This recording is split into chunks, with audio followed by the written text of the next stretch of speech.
Welcome, and thank you so much for attending the first annual Saratoga Book Festival.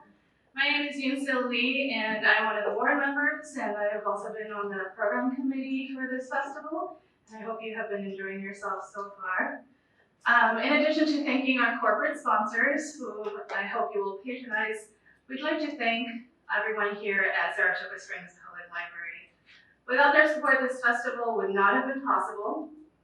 And for those who have not already visited Northshire Books or our pop-up bookstore right in the back, all our books for our recent authors are available. They are closing down at 4 o'clock, so I apologize for that, but the books will still be available at Northshire.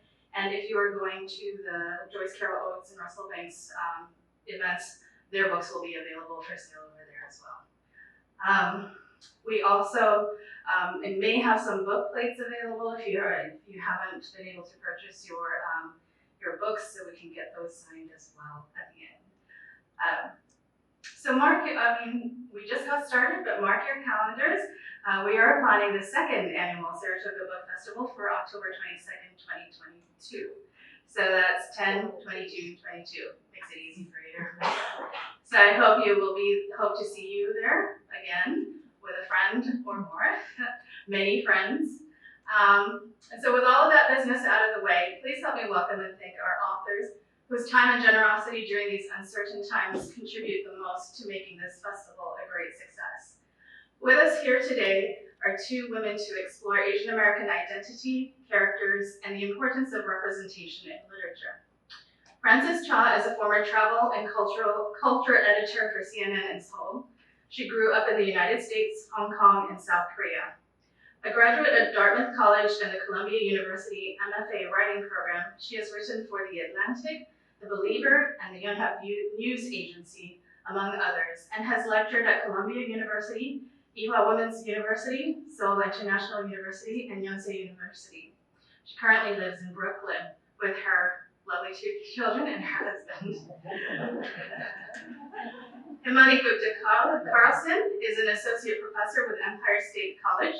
A former journalist, she completed her master's in American Studies and her doctorate in political science at the University of Hawaii. Questions of diversity, inclusion, and justice play a central role in her teaching and her research. These interests are reflected not only in the courses on American history, Asian American histories, community sustainability, and hip hop as an emancipatory practice that she teaches, but also in her many publications and community activities. Thank you very much for being here. Enjoy, and as a reminder, please silence your cell phones. Thank you.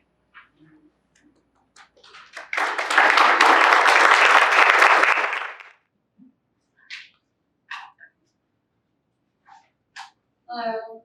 Thank you so much for coming. This is actually my first in-person event because my book came out in April of 2020, when all bookstores shut down and every single event I had planned all completely canceled.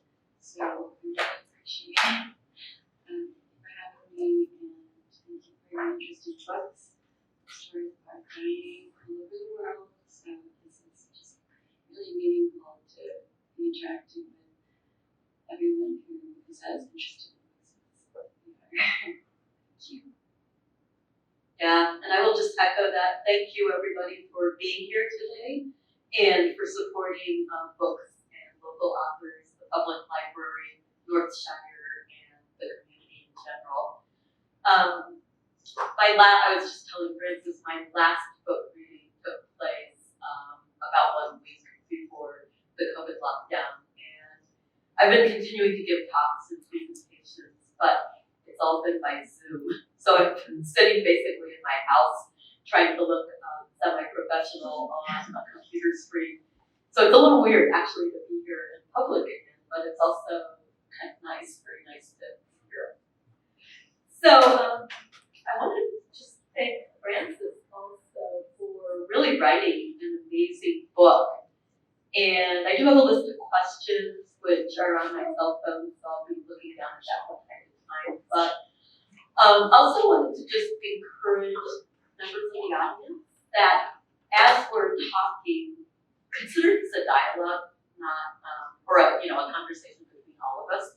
So if you do feel like you want to ask a question in the middle of our conversation, just raise your hand, and I'll do my best to keep my eye on the audience and gesture to you or call on you. So with that said, let's start. So Francis, just my first question is really about the title of the book and the focus on the face. And so I was wondering if you could just kind of tell us, how does the face operate as kind of social and cultural capital in Korea and also among Korean Americans? I actually haven't received that question before, but there's a specific kind of fortune telling called Untitled in Korea, and it is the fortune teller specializes in looking at your face and determining what your features have delineated in terms of your fate. And so that was actually one of the storylines that I explored. If you alter your face, and people do upon going to a fortune teller and hearing of a fate that they are not particularly looking forward to, what would happen is that it is possible to do so according to that kind of fortune telling. I'm having great difficulty hearing you. Sorry. Thank you. I'll try better. Is that better? Yes, it is over. And another level, I was considering just how, especially in the age of social media, we often look at external things of a person's life, and we always think, oh, if only I had this thing that this other person has, my life would be so much better. And social media is, of course, feeding that to an alarming degree. But once you explore that person's actual life, you often find they have what you think you desire, but once you achieve that, it comes with a whole other host of problems. And that was something that I also wanted to explore as a theme of the book. Yeah, and you know, for folks, some of you may have read the book, or maybe you haven't yet. But as you do get into the book, one of the things you quickly discover is that there's a lot of face altering that's happening in this book. There's a lot of surgery. And one of the things that was interesting about that to me was that in Indian society, which is, you know, my ethnicity, it's not so much surgery to alter your face as it's bleaching to lighten your skin, because lightening your skin makes you more, if you're a woman, it makes you more attractive on the marriage market. It makes you more attractive potentially to an employer. It raises your chances at mobility. And so it was interesting to me to see the role that face altering was having in this Korean society that Francis portrays. And so Francis, I'm kind of wondering, to what extent is the level of face altering that you depict in your book kind of a aspect of Korean society? This is fiction, of course, but fiction always has elements of the real in it, or it sometimes does. So one of my narrators chooses a very extreme form of plastic surgery in an attempt to make her life better.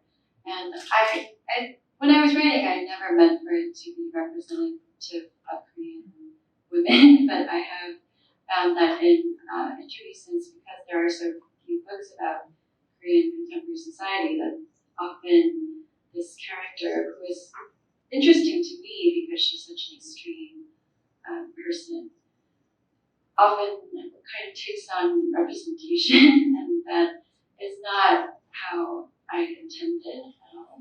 But it's true that it's a more prevalent subject of discourse in Korea, and of course it's very highly talked about in media.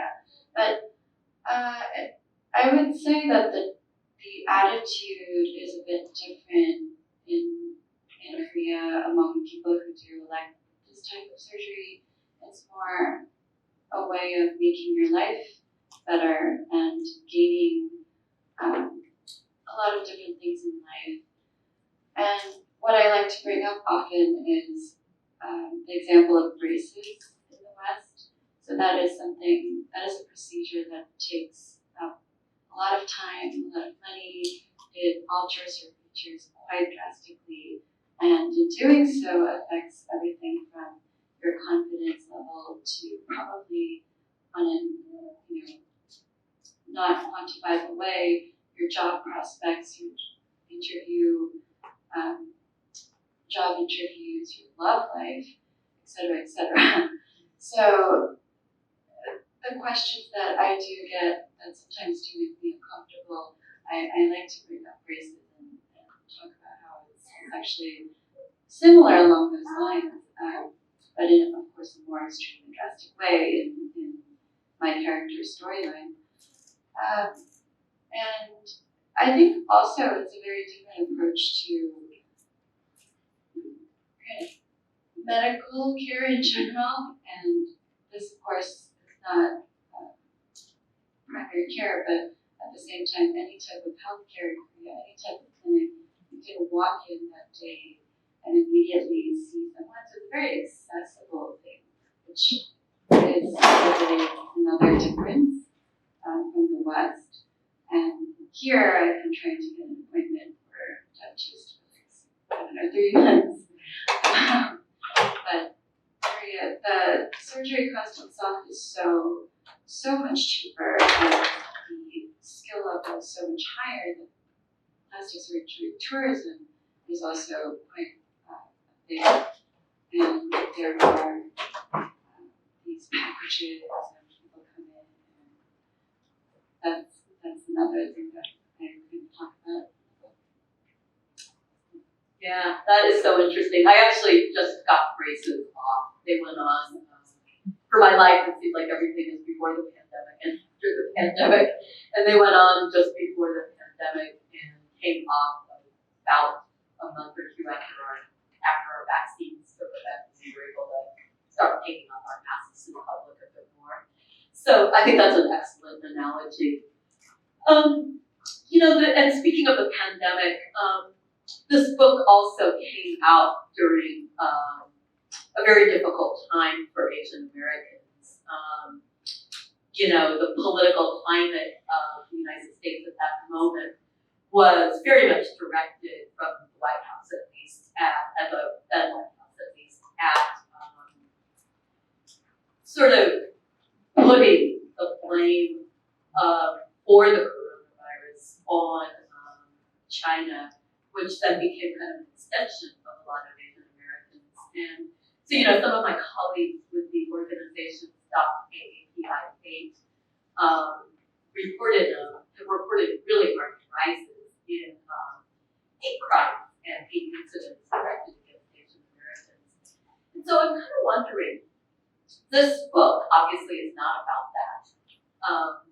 And in a way, it's a very, very compelling and wonderful story. And I'm wondering, Francis, what do you make of that? You obviously wrote the book only for the pandemic, but it happened to come out when it came out. How did that time kind of affect its reception? I think it was kind of difficult. I guess it goes back to representation, and I think all ignorance and hatred stems from ignorance, and ignorance stems from not understanding that the stories of someone you don't understand are actually very similar to your own stories, and sparking a universal theme of the human experience. So in that regard, reading is such an important tool in combating hatred and ignorance and racism. And that's why when I was growing up, I would constantly wish that there were more stories being told. I, for example, had never seen a fiction book set in Korea, contemporary Korea, when I was growing up, and I did not even think that that was possible. I thought all English books were about white people, and Korean books. I turned to Korean books in Korea, and I grew up in Korea. for books about Korean people. And so the crossing over did not seem possible for me. But I think the fact that there are more narratives entering American literature, and when you read them, you realize you have empathy for people you had past judgment on before, and that is really the only way to combat racism. And for just going back to the plastic surgery thing as well, I did want to explore the concept of us passing judgment on life choices that we would never, undertake, and we would judge. But then, if you try to go to the heart of that, it's about wanting to make your life better. It's a very simple decision and a simple desire. And I think what I wanted to do was try to spur on that kind of empathy for decisions we don't agree with. Yeah. This book reminds me very much of the Netflix series Never Have I Ever. Not because the content is at all similar, beyond the fact that Never Have I Ever features a multi-ethnic group of teenagers. But, and I participated in a couple of writing projects on Never Have I Ever with other Asian American studies scholars. And one of the things that really stands out for us is that we see ourselves on TV. And I'm old. I'm in my late 50s, and it's very inspiring to actually see a teenager on TV who reminds me of my teenager self. And I have to say, in this book, Curie really reminded me of my teenage self and my young adult self. She's just such a, at least for me, she was just such a out there character. She may not have been making the best judgments, but she was fearless and reckless and bold, and she wasn't always likable, but she was very liked, I think, and so it's inspiring to see that, so thank you.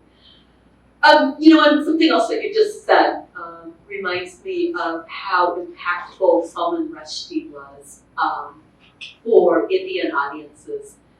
Because when his book, Midnight's Children, came out in the mid-1970s, that was actually the first time that Indian children and adults and young adults had been exposed to writing in English that was about Indians, that was written by an Indian person or a person of Indian ancestry.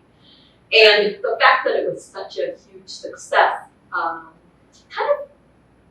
many authors and many others have really spoken about how that was such a dignifying experience for them. And so I'm wondering, in Korea, was there an author who was similar, or are you the first? And I'm also wondering, were there authors for you who, inspired you, emboldened you to write a book like this?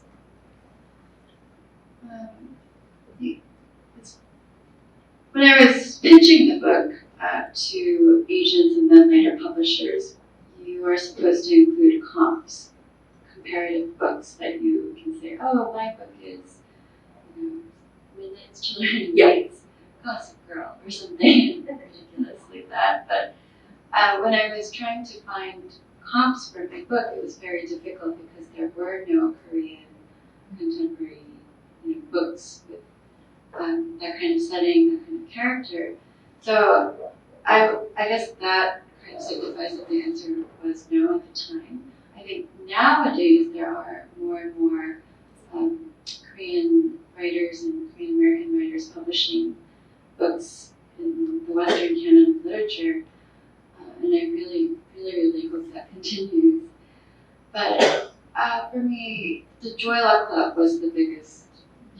It was huge because that was the first book I read in English with an Asian cast of characters, not only set in America, but also set in China as well.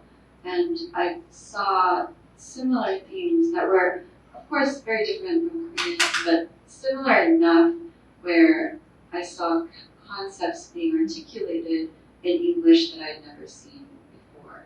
And it was something that I returned to a lot because my book, while it's written in English, it's still, all the characters are Korean and they're supposedly speaking Korean, and it's set in Korea. And likewise, the Joy Club has several scenes in China, everyone speaking Chinese while it's being written in English. So that was something that I really referred to during the writing. Yeah, Joy Luck Club was actually really impactful for me as well. I still remember going to a reading with Amy Tan and just bursting into tears in the audience because it's, it's just so exciting to see yourself or to see your experience being portrayed in fiction. And so Joy Luck Club and If I Had Your Face actually do have some similarities in the multiple voices. And that was curious to me because I struggle even to have one voice. To find like that author, narrator, character voice for me is just this torturous experience. And If I Had Your Face, it's 4 voices. And as I was doing a little research on the book, I discovered that originally there were 5 voices. And so what made you decide to take that approach, and what was it like to kind of inhabit that many voices as you were putting the book together? Yeah, I think when I first started writing it, I tried not to think of it as a novel because the concept of writing a novel is so daunting and it seems impossible. So I tried to break it up as I tackled it. And at first it was, let's just write a short story, and then let's write another short story. But I did want it to be interconnected.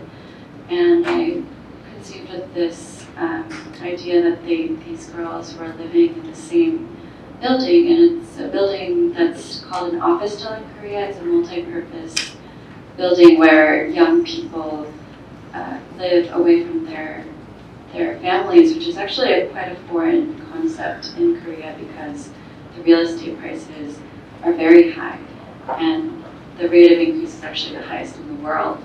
And so everyone lives with their parents until they get married. And it's a bizarre idea to live away from your family. But these office stalls are full of young people who have to live away from their families, and therefore they're carving out a life for themselves on their own. And I was very interested in that. I lived across from an office stall in Korea. I would always see these young people coming and going, and I would imagine the rural backstories of where their families came from and the new life that they're carving out in a very futuristic and competitive city that is Seoul. And when I was approaching it as these separate short stories, I loved trying to make them very, very different from each other. And once I finished the first set, I thought, do you think maybe I could go back and add on to them and kind of propel the longer arc forward bit by bit in each story. And I read a lot of books with interconnected short stories. I love Feast of Love by Charles Baxter. That's incredible. I highly recommend. David Schickler's Kissing in Manhattan was another amazing, similar structure. So I want to just ask one more question related somewhat to the Joy Luck Club, because there was another parallel. Excuse me.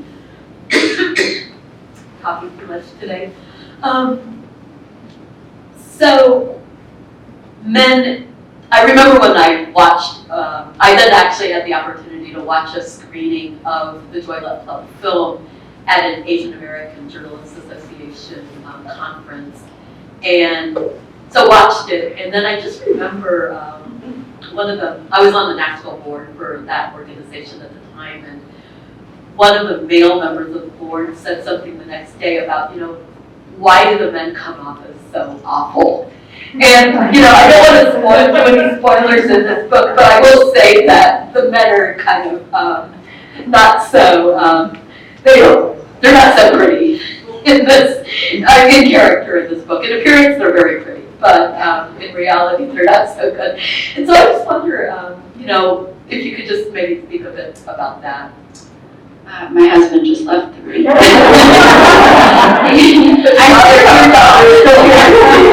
I do feel very apologetic because he does get a lot of, what did you do to her to make her write this book? And he's been nothing but incredibly supportive. And it's more to me a function of where these girls are in their lives. They're in their early 20s. And when I remember the men that were in my life and in my friends' lives in the early 20s, none of the men are in any of our lives anymore, and for specific reasons. But it is. I never meant to write a social tone. It's more trying to keep it authentic at a granular level. And it's very true that in the workplace, for example, in Korea, it has been an extreme patriarchal environment that I and many other people have experienced. I think that is kind of a universal theme. I do find a lot of people identifying with it even if they're not from Korea. But in Korea, there has been more patriarchy that is now actually changing very rapidly, following the Me Too movement over there as well. So it's slowly but surely changing the landscape.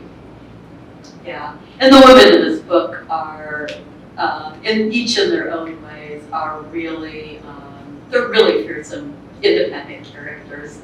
And, I felt I actually happened to read this, quote unquote, read this book via Audible because I spent a lot of my time in the car driving. So the characters, they were living with me in my car, commuting with me and carpooling from farmer's market to home and whatnot. So I was wondering also that maybe you could talk a little bit about A, your writing practice, and B, bringing the book to life via audio, because you actually do perform one of the character roles on the book as well. Yeah, it took 10 years from first words to publication. So it was, and in between I was working a full-time job, I had 2 kids. So I think actually having children really propelled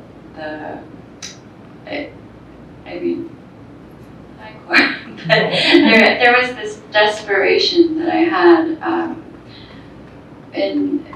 right after I gave birth, that I really wanted to finish this. It's now or never. I'm going to die if I don't finish this. And everything was very dramatic in my head at that time. So my mother came to help me, and she would kind of push me out the door when she would take the baby. And I would go and write in the laundry room. Laundry rooms are really great to write in because you've got internet access in mine, and you have constant drumming noise in the background, and you have, it's just no distractions otherwise. And that was very conducive. My father passed away when it was actually before smartphones and taking video, and so I don't have a recording of his voice anymore, and that I kind of try to remember his voice, and I think I remember it, but actually I don't. And I wish so much that I did, and that was kind of a legacy that I wanted to leave, and that's why I auditioned for it. And I auditioned for the role with Rowana, who I felt like is kind of dead inside, and she has a monotone. I was like, oh, that's the one I can kind of try to audition for, with some likelihood of getting it. And the big motivation for me was to leave some recording of my voice for my children. I'm a very fatalistic person, and that was the motivation. And it was such a surprise to learn which character you actually, whose voice you actually assumed, which I only learned at the end of the Audible recording, because I thought maybe you were a different character throughout the book, but I could have just been projecting myself into it. So, elements of yourself, are they in the characters? And if so, could you, without spoilers, if you could maybe say a little bit about how? Oh yeah, there's so many different parts of me that are in them. I don't know if you've read The Bad Art Trend. It's been a huge topic of conversation among writers and readers.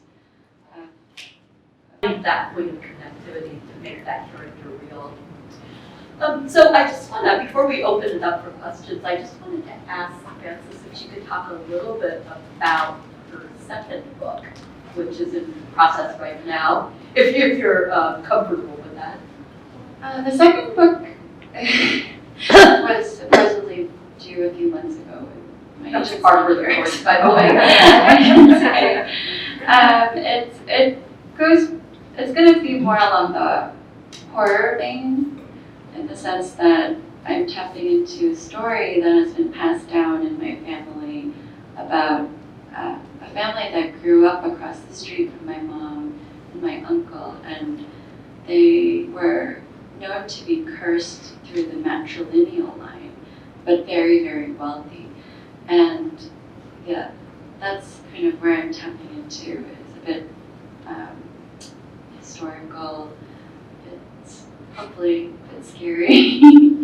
But I'm very terrified of anything scary, so I don't know why I keep making myself read horror. And my husband knows, because I can't go to the storage room by myself. And I also have a children's book coming out, and that also taps into Korean folklore and brings that into modern day New York. And that's another aspect of literature. I think picture books are a really perfect art form if they're done so well, and it's just been a joy to rediscover them, reading them to my children. So it sparked another ambition in me. Cool. Are you working with an illustrator, or are you doing the artwork yourself? Oh no, I'm working with an illustrator. She's Jamie Kim. She's a Korean illustrator. Excellent. Great. So just open it up and see if anybody has any questions or comments. Hi, I'm Hannah. My question is, what drew you to the fiction genre versus non-fiction or memoir? Was it personally inspired you, or? The question is, what drew you to the fiction genre versus other genres? I think fiction really appeals to me because you can try to say what you want to say without actually saying it. That's the way that I think about it. If I have a kind of a point of view or a message, I can explore that through character and the way and family backstory, etc. And it takes a very circuitous route of getting to the message, but it's the most interesting form of getting the message across for me. But also, because I just love reading fiction, I think I receive so many messages when I'm reading fiction in ways that the author may or may not intend. And I found that that's also been true on the other side. Readers have told me that they have discovered different themes in my book that I did not intend at all. So it's a very interesting, I forget how you pronounce it, but the ink blot test. I think it reflects what you are trying to learn and what you're preoccupied at the time and what you want to think about. Great. Are there other questions? Yeah. What do you think about an author like Lisa C., who's written a book about Koreans, and it's historical and a very limited group of them, but she's of Chinese extraction. Does that bother you, or do you feel like she can't have an original voice?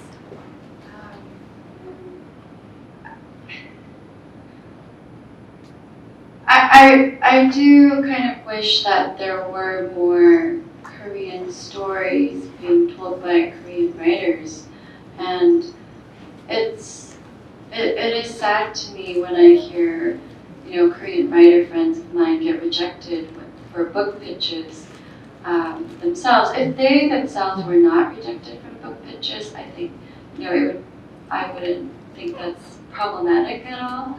But the fact is that they are, and I think it's easier. I mean, times are swiftly changing now, but at the time when that book came out, I did think of that a lot. But I also know that she's done just really obsessive, extensive research. I heard that. So my sister-in-law's book club did that book, and they it did not ring false to them at all. They were all Korean women. So I haven't read it myself, but I take their word for it. It was told in a very well-researched way, I suppose. Yeah. And your book too actually was well researched. You made that point that as a former journalist, you, even if it is fiction, you look for the real. You don't just concoct things and assume that they're correct. Yeah, go ahead. I had something I wanted to say, but I can't remember. So I just wanted to know what brought you to the Saratoga Book Festival. Did you reach out, or did they reach out to you, and how did you wind up here? I was invited. You know, You're very inviting. Yeah, I think the credit goes to you. I don't have so much a question as when I read your book, and I read it in the depths of the lockdown. So I thought to myself, there's been so much attention prior, and even more so now that we're a little bit freer, about the anxiety that young women are experiencing in their lives at all different ages. And your book almost like hit me with it. I felt as though I almost wanted to reach out to each of these characters and say, oh no, you're great, just the way you are. You're wonderful the way you are. But I guess if I could question, were you trying to make a statement at all about the anxiety that young women experience, and older women of all ages, really? I'm older, but I see it in some of my friends, myself. But it really struck me at the time. And although I have to say the book kind of made me feel sad, but everything made me feel sad that I was reading during that time, which I don't think is unusual.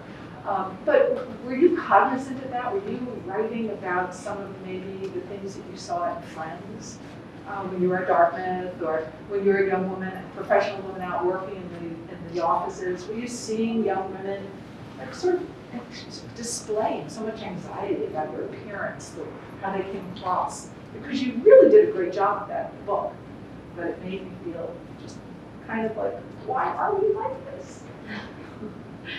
When my publisher reached out to me with this pink cover, I did say, I don't know if that's representative of the dark gloom, the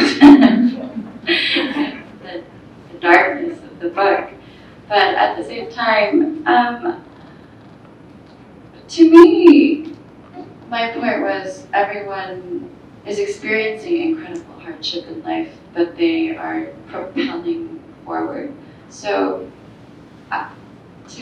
these characters are not kind of giving up and letting their anxiety consume them. I wanted to show them harnessing that kind of anxiety and still trying to rise up from that, if anything. But I do think it's a universal theme of young women and older women and all this. It never stops, and it doesn't matter where you are. And it's to the point where I think happiness is almost something to be distrusted. And it might have come from losing my father at an early age, but it did make me very fatalistic and kind of mortality obsessed. And I do think it when you're younger, I think in my sphere at least, there was a lot of that. But as I grow older, actually, I'm trying to find more happiness and being more content in the small things. So, yeah, sorry, I'm kind of meandering in my answer here. Thank you for. I told everybody to read this book. I thought it was a really good example of the issues. Hi. So your story talks about some of the standards of beauty that that young women face, and in Korea, especially in Asian culture, and as an Asian woman, I do can relate to some of that. So I was wondering, as a mom of 2 young girls, how do you intend on sharing message of beauty, and do you want to, I guess, avoid those standards of Korean beauty, or do you want to kind of, I guess, share, allow them to kind of experience it on their own? It's interesting raising them in Brooklyn, where it's a very different atmosphere. But I've discovered that in Brooklyn there are also very strict standards of appearance. It's just seemingly laid back, but there are actually very rigid rules if you get down and dissecting them.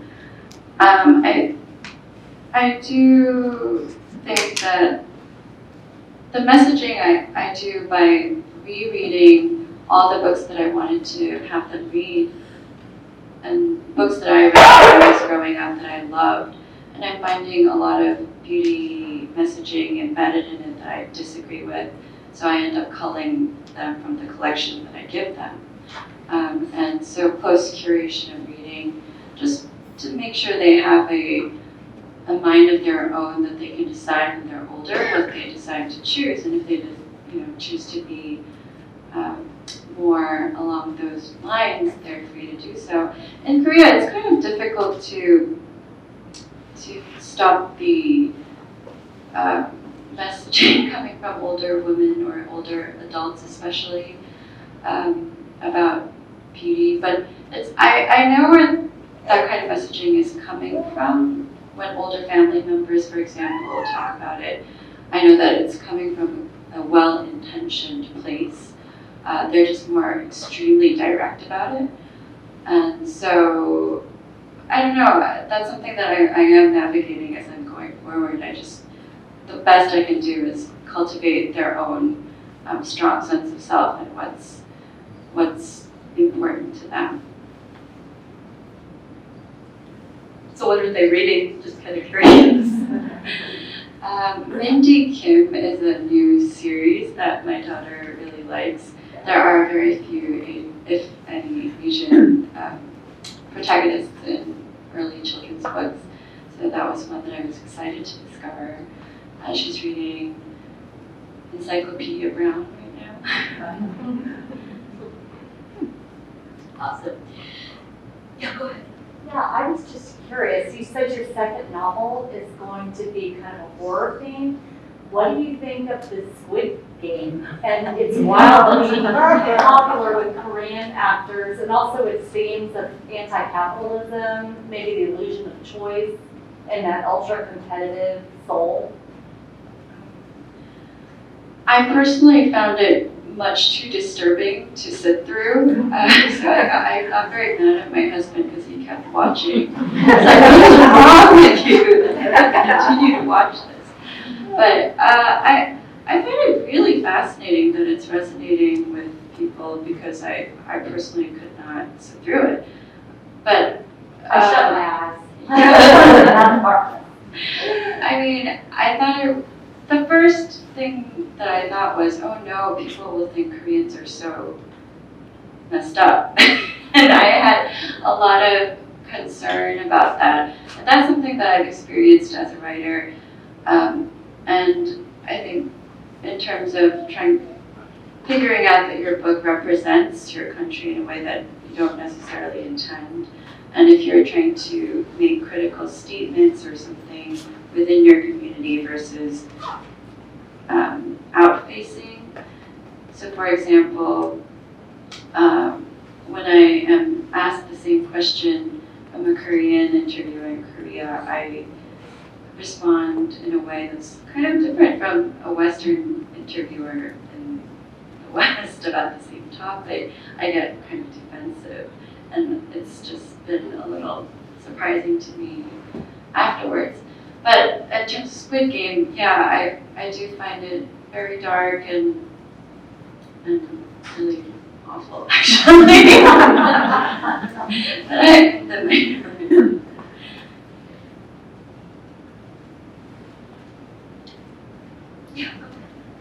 Wondering how your book was received in Korea. it was kind of hilarious because the Western reviews were, oh, it's such an unusual topic, room salons, which are these underground hostess bars, and a lot of other themes that were not seen before in English literature. And then in Korea, they were like, oh, it's strange that you wrote about such, everyday topic. Why did you decide to do that? Yeah, it's not translated into Korean, but it's been read by a lot of Koreans in Korea, surprisingly so. But I'm doing a big book club with a Korean book club next month, and I'm very curious what the response will be. It'll be my first time kind of speaking to readers directly that are all Koreans in Korea. I'll I'm also curious. I was going to say, from a Western point of view, I found your characters so strong, and very interesting that way. That they, in this portal into the world that I personally have no access to. Really appreciative of that as a reader. So much. I do think of my book as a Korean book that happens to be written in English, rather than an American book, if that makes sense. Yes, that is interesting. I did have a question about the Korean diaspora. I know that there's pretty strong overseas Korean communities in the United States and Canada, and then obviously also in Japan. But I was wondering about elsewhere. I come from again from an ethnicity with a huge diaspora, partly as a result of British colonialism and nowadays the result of neoliberalism. But I'm curious about Koreans outside of Korea, and have they been exposed to the book to your knowledge, and how are they receiving it?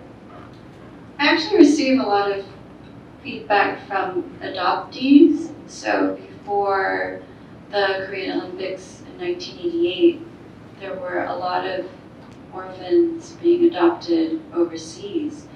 And that, I think Korea at one point had the largest number of adoptees outside of Korea.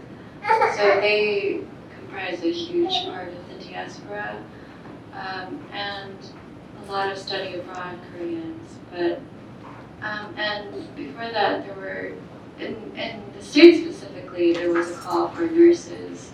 Back a lot of nurses came over, and engineers. So those kind of comprised the backbone of the country. Yeah. And I'm guessing the nursing and the engineering areas were probably tied to the post-1965 relaxation of Asian restrictions, which propelled a lot of migration out of different countries of Asia. The adoptees, do you know where they landed? Did they land in the U.S. mostly or elsewhere? All over Europe. I get a lot of messaging from Europe as well, but a lot in the States. So in the States, what's interesting is they did not automatically receive U.S. citizenship when they arrived. And so if any of them ran into trouble with the law, many, many decades later, they only found out that they were not U.S. citizens as they were getting deported back to Korea. So it was a really huge, horrendous oversight on both governments that had real ramifications. When they have no connections, they feel this betrayal, and they have to live there isolated. So it's been kind of an issue that's been coming forth more, I think. But those are the older adoptees. Okay, great. You know, I think we have time for one more question. So if anybody wants to fire away, or maybe Francis, you have questions for me or for the audience. We've got like 2 minutes according to the clock back there. I want to know what everyone's reading. Any good recommendations? So I'm sure you're all readers, so fire away. I'm reading Korean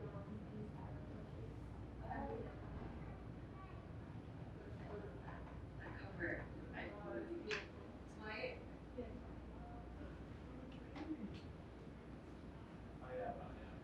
Well, I'm listening again to Family Row, which is the book about the Roe versus Wade story and the story behind Norma McCorvey and her family, and it's pretty intense.